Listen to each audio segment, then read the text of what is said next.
Mom, the Wi-Fi is down. Not long ago, these words would have never been heard in our home or yours. Now losing the Wi-Fi and the ability to connect with technology can create a lot of problems and frustration. If you're anything like me, disconnecting is a very welcome relief. But today, we're thrilled to connect with and welcome back to The Difference, New York Times best-selling author and one of our favorite voices on family, marriage, and parenting, Dr. Kevin Leman. Dr. Leman will share the do's and don'ts of raising a family in a high-tech world. You're watching The Difference.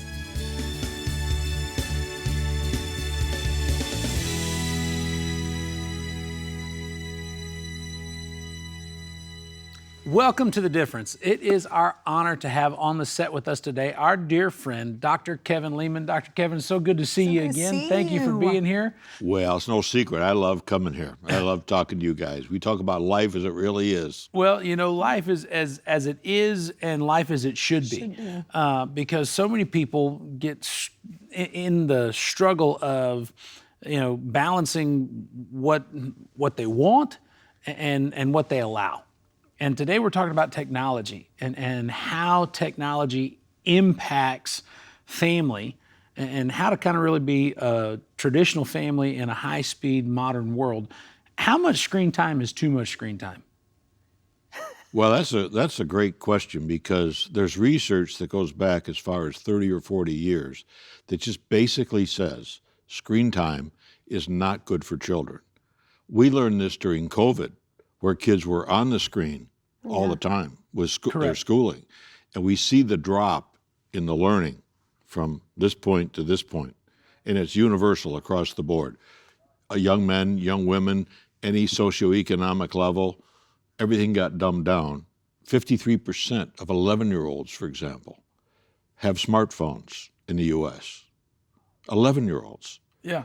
It jumps to about 83% when you talk about that 16, 17-year-old kid. Well, and you know, so much of what they engage in really has, and I don't know that I've got enough information to say this with any measure of authority other than just observation. It's got addictive qualities about it. It is addictive. Because there's no way they can put it down. And when you try and make them put it down, they act like they're going through detox. I mean, they literally shake.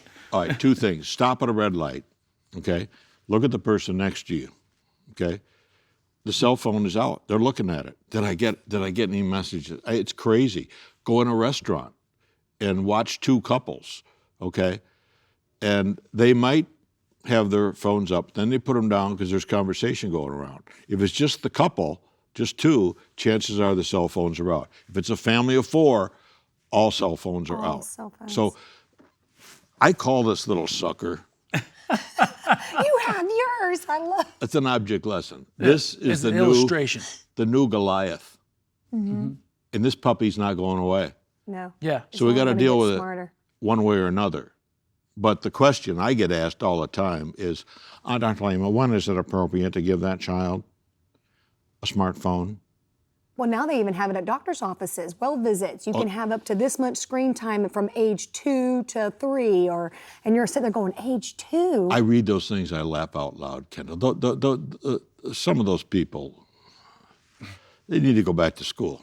Let's put it that way. Screen time is not good for kids. It's appalling for me to walk in a supermarket. There's a little kid in a stroller. He's 18 months old. He's got an appliance in his hand. Yeah. But let's go back to that statement. When's the appropriate time to give your kid the smartphone? Well, let's start with this eye-catching thought. Giving your kid a cell phone, okay, number one, you're giving them a conduit to the sewer of the world. Because their connectivity is unbelievable. Right. Yeah. So, and let's talk about give them a cell phone. Now, wait a minute. What's wrong with a child who's 16 or 17 years old? Paying for it. Okay, paying for it, working for it. And does this kid have a track record, so to speak, of good decisions all the way to 16 or 17? Then I might consider letting that kid purchase a smartphone under our supervision. But today, the way things have evolved, looking at how kids, you ask yourself, how are kids doing today? They're killing themselves, they're overdosing in huge numbers, the social media thing. My suggestion, this is just bottom line, get your kid. Well, Dr. Leman, we're very concerned about our child's safety. I hear that from other moms. Like, I'm Oh, getting yeah. them a cell phone so they can communicate with me That's at right. school If there's or an drop off or emergency- pick up. There's no pay phones anymore. How are they going to I reach me could and let never me know forgive that they're myself done? if something happened and I wasn't able to communicate. I'm guilty. For $149, you can walk into a Verizon store and you can get a little gizmo watch.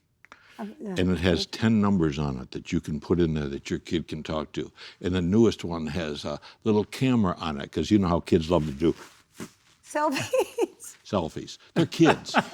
Now, so kids, you got to understand that they're kids. They're immature. Their frontal lobes aren't developed. They haven't grown up yet. And like dummies, we just give kids things. Yeah, a lot of it is based on the self-justification of convenience. You know, it's convenient for the parent to see the child check out of a social setting by staring at an iPad. It's convenient for the parent to be able to pull up an app and believe that wherever that child's cell phone is, they are too. Okay. You know, I tell parents all the time, I said, what you have is a digital footprint of where that phone is. You don't have a clue where that kid is. Right. With You the know, phone or without. and you know, it's, for some folks, that's a light bulb that pops on. But when you look at it in the context of the development and the detriment that it creates, most of the time it's taking the life of that child in a direction that parents would not choose for them. And it's all in a matter of convenience. Right. Well, check out the young couple, and they got a 4-year-old and a 6-year-old, and they go out to the local chain dinner place. Out pops the appliances, and the parents set them up right in front of them. And the only time that the child wants anything from mom and dad is if the movie stopped or the Wi-Fi went down, or you know, my earbuds are burnt up, or. And somebody's thinking, hey, Leman, you know, I've had enough of you. You know, I just want some time to talk to my wife. So would you let me set these things up and let the kids? Yeah, I get it. But here's the problem. There ought to be some sacred time in families. Oh, prayer is I'm not talking about prayer. I'm talking about having dinner together. But it's crazy. It's heavily addictive. It's not good for your families. It's not good for your marriage. It's not good for your kids. It's made schoolwork way, way, way too easy for kids. Mm-hmm. Okay? Do kids cheat in school? Absolutely. They do. Yeah.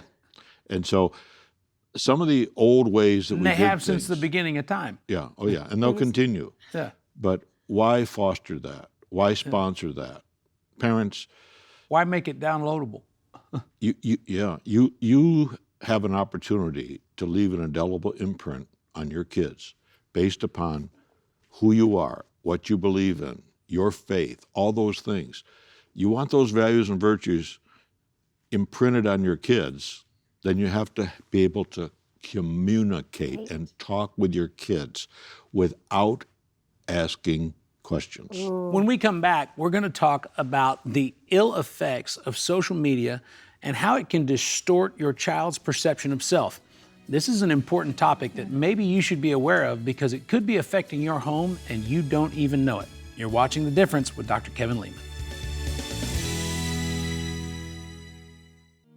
In a day when Israel is fighting for its very survival, we need to wake up and vote in leaders that can help us return to being a great nation under God. If you want to know how things are going to turn out in Israel, in America, or in your own home, read the Word. It is the most prophetic book you will read, written by an author who works all things together for your good.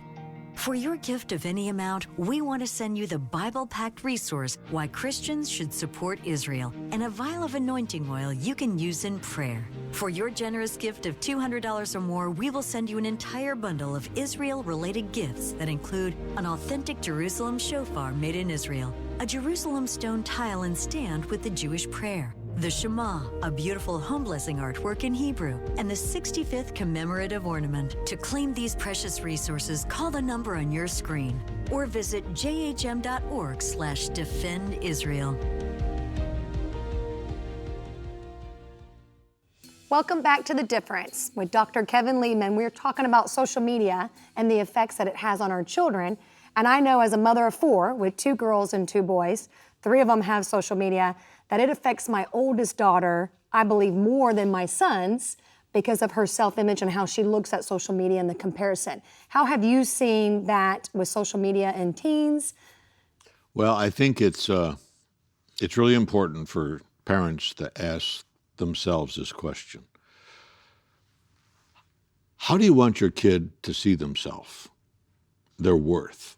You want your kid's worth upon what other 13-year-olds, 14-year-olds, 15-year-olds think about life? Or do you want your kids to be rooted in what is the truth? What does God say about That they are a special person, that God, the scripture says, I even know the number of hairs on your kid's head. That's, I know when the sparrow falls, Yeah. Your kid's a precious instrument. Social media today, you don't have to say it face to face. You just get out and say something nasty or snippy. And kids today, this is late breaking news, they're nasty little suckers. And women, young women, Women are probably... they're like much to more hide into behind that social computer. activities. Well, and the way I kind of view it is that so many of those platforms allow people a voice when they shouldn't even have an opinion. Right. You post a picture of yourself and people say all kinds of things that they're too cowardly to say to your face. Right. But because they've got a comment button, they feel like they can say something and they'll camouflage it. Oh, yeah. Would Jesus want you to look this way? Oh, yeah. And now it sounds really spiritual, but it's nasty. Yeah, It's nasty. with the intent of degrading someone's self-worth. And, the truth is, kids have been cruel to each other From the beginning. from the beginning They of just did it. time. Nanny, nanny, boo, boo has always been a big, I'll big meet bad you on game. the recess playground after. But the thing that social media has done is it gives the bad actors an opportunity to inflict a wound. It does. Without having to face the consequences of doing it. And that's why I say giving your kid access to a smartphone too early is never a good idea. Yeah. But I'm talking to my own granddaughter, and she says, Grandpa, look at this. I got 18 likes. Isn't that good? Oh, yeah. And I looked at her, I said, honey, no, it's not good. What do you mean it's not good? I said, honey, do you want to go through life and have everybody like you? And she said, yeah. I said, honey, you're in for a big surprise. Not everybody. You know what? It's more important that you figure out who you are. It's more important for your son or daughter to figure out who they are in relationship to who? Their creator, than it is to be influenced by all these people who know nothing. It's opinion. Yeah. They hide behind the computer, like you say, or the cell phone, and they throw out that nasty things. But the things we read about where kids are encouraging another kid to take his life. Yeah. We live in an age where kids are And not only overdosing are- on everything. Not only are they know. being encouraged to do it, they're actually doing it. Yeah. And then parents wake up one day shocked. And unfortunately, the reason that they're unaware is because they're just not paying close enough attention to who's speaking to your child's life. Yeah. So this is blasphemy in some circles, but I'm just telling you, there's a difference between what kids want, what they need. And your kid does not need a smartphone. So Yeah. realistically, we have a lot of our viewers that are watching, their kids have smartphones. 2 of our kids have a smartphone. And once things go up on the internet, It's forever. They're there. It's forever. Yeah. and this is not a secret. It happens all the time, but it's crazy what happens. Well, and you mentioned they don't need a smartphone, yet there's a lot of society that drives, education through that apparatus. If your kids are involved in sports, coach says, I've got an app, and you download the app, and that's how you're going to get your schedule information. Because of the convenience of it, in many ways, as you've said, it's not going anywhere. Parents have got to have a game plan about how to manage it because it is a reality. Yeah. It's an elephant in the room, and you're either going to ride it or get trampled on. So if the cell phone is there and you made that decision as a parent, I can't change your mind. You've already bought the cell phone. Then you have to have the rules. Can't cancel that monthly plan. Okay, but here's the thing about rules. Rules without relationship lead to rebellion. Correct. Okay, so who makes the rules? Number one, if I'm the parent, I'm going to say, all right, let me see. You come up with the rules. Yes. These kids are going to come up with the rules. See, when I'm talking about parenting, I talk about parental poker. Now, again, we have some Baptists who like to call that parental fish or parental old maid. I call it parental poker. But you got 4 aces, parents. You got in your pocket. You got 4 aces in your back pocket. You are in authority over your child. They can't participate in that sport without your signature. They can't get your cell phone without your signature. And all those kind of things. So realize that you come in a position of strength and you've got all this experience. Yeah. So don't let the kid run over you. and that's what happens today. Well, we do it at our house. We have apps that you can literally shut your phone down for your kids. And I've even accidentally shut his phone down at 9 p.m. But I gave him back parental consent, like he was able to get back on his cell phone. Now, let me tell you something. But she's a good woman, Dr. Leman. She could shut my phone down 6 different times a day and I wouldn't care. If she hides the remote control, that's a different we're going to story. war on that remote I'm calling control. Leman and But say, there's listen, apps that she's hid the parents can remote. get aware of that you could literally take control back and take those phones Yeah. and put on how many hours they can spend on social media. Our oldest daughter, Hannah, noticed that she was spending hours going back to the same photos on social media. She got off of it completely. Right. And it's like, you know what? I'm going to take a break. And she said, for 3 months, I noticed that I was getting in the Word of God more. My grades were better. I was sleeping at night she was without much the more phone content. next to her. And the only time that it became a conversation between us was when her friends who noticed that she was no longer liking their pictures, or Hannah, her you're not on friends social who media noticed anymore. that she wasn't commenting on the things that they posted, were trying to Convince create. her to they, come they were back. trying to create some kind of pressure of irrelevance because she didn't have a TikTok account. I'm just saying, hey, I know I sound like an archaic fool to some people when I'm talking about, hey, your kid doesn't need a smartphone. But I go back to those little gizmo watches and stuff. You want an opportunity to know where your kid is, to communicate. I get all that stuff as a parent. Mm-hmm. I'm just saying, we've just fallen into this trap where this is just a necessity of life, okay? Yeah. And it's not. And it's not. So, as a professional psychologist and someone who, has spent a lot of time researching patterns of behavior, I would guess that there are certain patterns that parents should look for to recognize when their children are involved in unhealthy engagements, for example, in social media. Well, if you look at, again, the statistics of kids who are on drugs prescribed by their physician because of depression and so forth, it's gone sky high. It has. Why? A lot of it, the genesis of it, if you want to point to it, is social media. And what's happening to kids, they're getting hammered. A kid that's 12, 13 years old, the last person that kid wants to be in school is himself, Yeah. because they compare themselves to everybody else. My friend Jim Dobson said it years ago.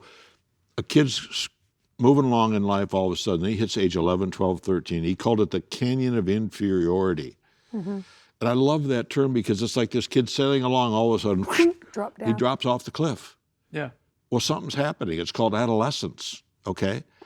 And here's what parents need to understand. Your kid will do anything, and I'm telling you anything, to fit in. They want to belong. In the Leman books, in a book called Have a New Kid by Friday, I talk about the ABCs of parenting. Acceptance. You have to accept your kid, okay, for who he or she is. They need to have a sense of belonging. Their belonging ought to be the home. That's the central place. So the mundane things we do, like regular bedtimes and their own room and their own, that builds self-confidence in kids. It gives them a sense of security. And then competence, not confidence, competence. A, acceptance, B, belonging, C, competence. Your kid has to be competent, okay? That means that this is a new word for some children, work. They give back to the family. I love to ask families, so you're raising your kid in a home or hotel. Most families raise their kids in hotels. What does that mean? We give them room service, food service, everything is given to them, and little is requested of them. That doesn't build strong character. So again, parents, what we're talking about today, technology is important, but you got to go back to, what do you want your kid to identify with? How do they get their self-worth? From your words of encouragement, Dad, especially to your daughter, Yes. Yeah. to your words of encouragement, Mom, especially to your sons. Because that's the opportunity where a kid says, you know what, I'm loved. Absolutely.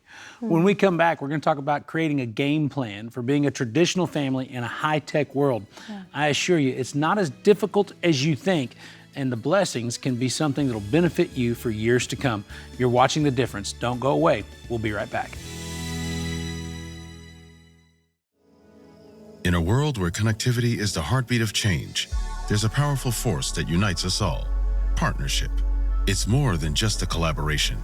It's the conduit through which we reach the masses. Through new technology and online media platforms, Hagee Ministries has the ability to go beyond borders, sharing stories that resonate with people across the globe.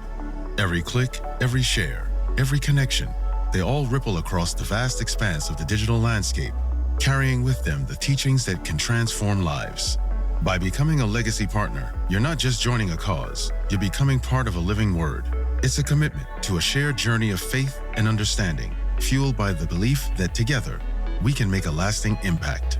Your partnership is a beacon of hope, a source of inspiration for those seeking light in a sometimes dark world.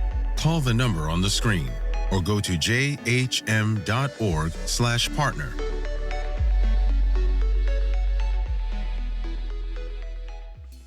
Welcome back to The Difference. Dr. Leman, as we were going out of the last segment, you're talking about hotels versus houses. And, you know, I'm often reminded of the responsibilities that my parents placed on us as children that, you know, we didn't necessarily consider them responsibilities. They were just our part of being part of the family. The whole, you know. And the things that my parents placed on me were somewhat less burdensome than what they had placed on them.